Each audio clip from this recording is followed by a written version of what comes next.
Hello everyone, मैं हूं advocate Uzma Shaikh and welcome back to my channel all about law. आज हम बात करने वाले हैं ओबीसी सर्टिफिकेट की। ओबीसी सर्टिफिकेट या अदर बैकवर्ड क्लास सर्टिफिकेट या पिछली जाति प्रमाण पत्र ये कैसे बनाना चाहिए। सबसे पहले जब इंडिया का कॉन्स्टिट्यूशन बना तो वहाँ पे जो पिछली जाति है यानी जो एजुकेशनली या सोशली बैकवर्ड थी उनको आगे लाने के लिए ओबीसी कैटेगरी बनाई गई। ओबीसी कैटेगरी के हिसाब से अगर आप ओबीसी कैटेगरी में आते हैं कॉन्स्टिट्यूशन में, और हर स्टेट के लेवल पे एक ओबीसी कैटेगरी की कास्ट लिस्ट है या एक शेड्यूल होता है। आप अगर उस शेड्यूल में आपका कास्ट का हिसाब से आपका सरनेम या आपका नाम आता है तो आप ओबीसी सर्टिफिकेट बनाने के लिए एलिजिबल है। ओबीसी सर्टिफिकेट बनाने का क्या फ़ायदा है? अगर आप ओबीसी कैटेगरी में आते हैं तो आपको हायर एजुकेशन में, आपको गवर्नमेंट जॉब में, आपको यूपीएससी, आईपीएससी, एमपीएससी के एग्ज़ाम में या और बाकी सारी चीज़ों में रिज़र्वेशन मिलता है। ये रिज़र्वेशन अराउंड 27% है। 1985 में मंडल कमेटी रिपोर्ट आई, उसके हिसाब से इंडिया में 51% लोग ओबीसी कैटेगरी में आते थे। उसके बाद 2006 में नेशनल सैंपल सर्वे ऑर्गेनाइजेशन की रिपोर्ट आई, उसके हिसाब से 41% लोग ओबीसी कैटेगरी में आते हैं। 1985 से पहले ओबीसी कैटेगरी या ओबीसी कास्ट का मैनेजमेंट होम मिनिस्ट्री करता था। 1985 के बाद इसके लिए एक सेपरेट वेलफेयर मिनिस्ट्री बनाई गई।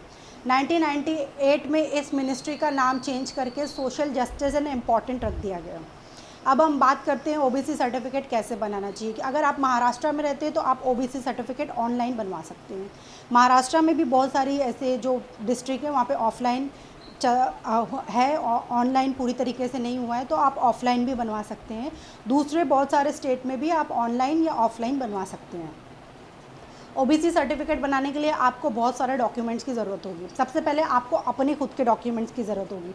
उसमें है आपका बर्थ सर्टिफिकेट, आपका कोई भी एड्रेस प्रूफ जैसे आपका आधार कार्ड या आपकी इलेक्ट्रिसिटी बिल या ऐसा कोई प्रूफ जिसमें आपका एड्रेस आता है या वो प्रूफ। उसके अलावा आपकी आइडेंटिटी प्रूफ जिसमें आपका फ़ोटो लगा होगा और उसमें आपका नाम और आपका बाकी डिटेल होगी। उसमें भी आधार कार्ड, पैन कार्ड, बाकी सारी चीज़ें आ जाती हैं। उसके अलावा आपका स्कूल लिविंग सर्टिफिकेट, ये सारे डॉक्यूमेंट अटैच करने पड़ते हैं। अगर आपके रिलेटिव, आपके फादर के पास ओबीसी सर्टिफिकेट है तो आपको वो सर्टिफिकेट लगाना बहुत ज़्यादा ज़रूरी है। और एक सेल्फ डिक्लेरेशन एफिडेविट देना पड़ता है कि आप ओबीसी कैटेगरी के लिए एलिजिबल है। उसके साथ इनकम सर्टिफिकेट अटैच करना पड़ता है। इसके अलावा आपको आपके रिलेटिव के डॉक्यूमेंट्स अटैच करने पड़ते हैं। सबसे पहले अगर आपके फादर है तो आपको अपने फादर का बर्थ सर्टिफिकेट, उनका ओबीसी सर्टिफिकेट, उनका इनकम सर्टिफिकेट, उनका non creamy layer certificate attach करना पड़ेगा। इन केस आपके अगर फादर नहीं है तो आपके इमीडिएट रिलेटिव आफ्टर फादर, आपके मदर, ग्रैंडफादर या अदर रिलेटिव, अंकल वगैरह को OBC certificate, non creamy layer certificate etcetera आपको अटैच करना पड़ेगा। अब महाराष्ट्र में आप ये सर्टिफिकेट कैसे बना सकते हैं? महाराष्ट्र में सर्टिफिकेट आप ऑनलाइन आसानी से बना सकते हैं। ये सर्टिफिकेट बनाने के लिए आपको महाराष्ट्र गवर्नमेंट की ऑनलाइन आपले सरकार वेबसाइट पे जाकर आपको उस पोर्टल पे क्लिक करना पड़ेगा। वहाँ पर आपको सर्टिफिकेट्स, आपको क्या डॉक्यूमेंट बनाना है उसका सेक्शन मिलेगा।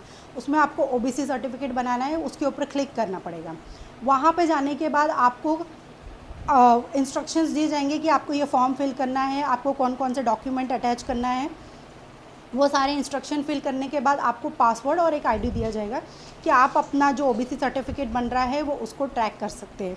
इसके अलावा सबसे इम्पॉर्टेंट बात, चूँकि महाराष्ट्र में माइग्रेंट के भी रूल्स है तो अगर आप माइग्रेंट हैं तो आपको अपने फादर का, या आप महाराष्ट्र स्टेट में 1967 से रेसिडेंस है उसका प्रूफ भी अटैच करना पड़ेगा। इन केस आप नोमैडिक कैटेगरी है या नोमैडिक कास्ट से आते हैं तो आपको अपना 1960 से डॉक्यूमेंट अटैच करना पड़ेगा।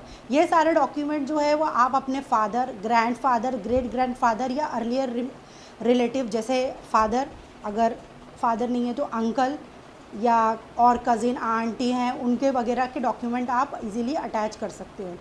ओबीसी सर्टिफिकेट अगर आप एलिजिबल है तो ज़रूर बनाएं, इससे आपको बहुत सारी बेनिफिट होगी। अगर आप माइग्रेंट है और आपको ये 1967 का एलिजिबिलिटी क्राइटेरिया लगता है तो आप अपने उस क्राइटेरिया के हिसाब से अपने फादर के बर्थ सर्टिफिकेट, लिविंग सर्टिफिकेट और बाकी रहवासी जो आपके पास पत्र है, जैसे आपका घर पट्टी, आपका टैक्स डॉक्यूमेंट, आपका रेसिडेंट प्रूफ, आपका घर की एग्रीमेंट वगैरह जो 1967 से है, या आपके फादर या ग्रैंडफादर अगर गवर्नमेंट जॉब में है तो उसके रिलेटेड सैलरी स्लिप या जॉब रिलेटेड डॉक्यूमेंट्स वगैरह भी इसमें अटैच कर सकते हैं। जय हिंद।